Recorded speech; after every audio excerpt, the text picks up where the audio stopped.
Now we're going to go ahead and calculate portfolio returns.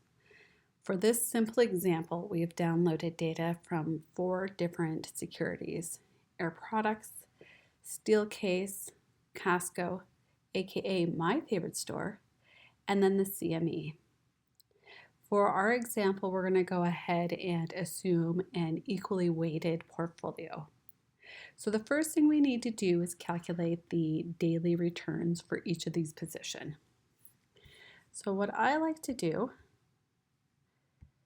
is I like to start with reminding myself that this is price data.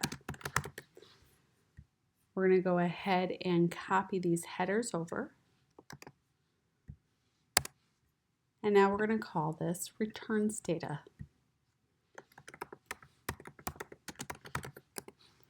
So let's go ahead and calculate the percent returns for Air Products, Steelcase, Costco, and the Chicago Mercantile Exchange.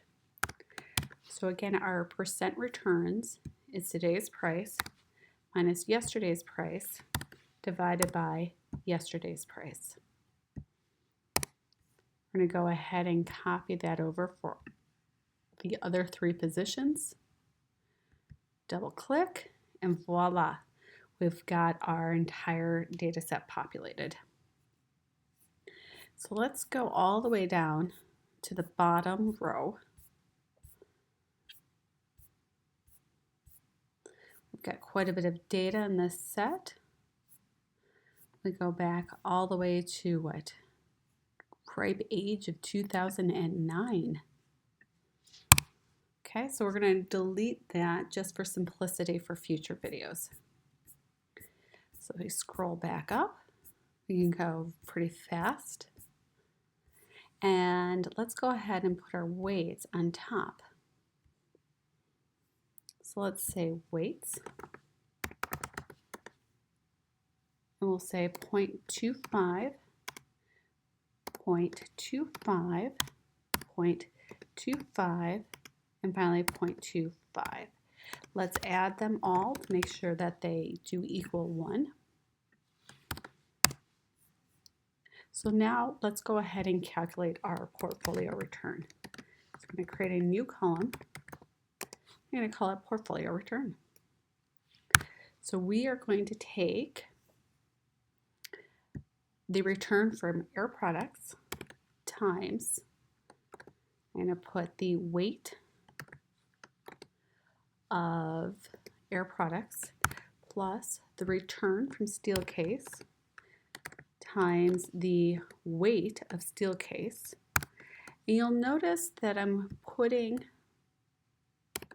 dollar signs around our cells for our weights. And that's because we're going to copy and paste all the way down. And by putting those dollar signs around, that will allow us to keep those weights the same. Otherwise, they'll shift as they go down.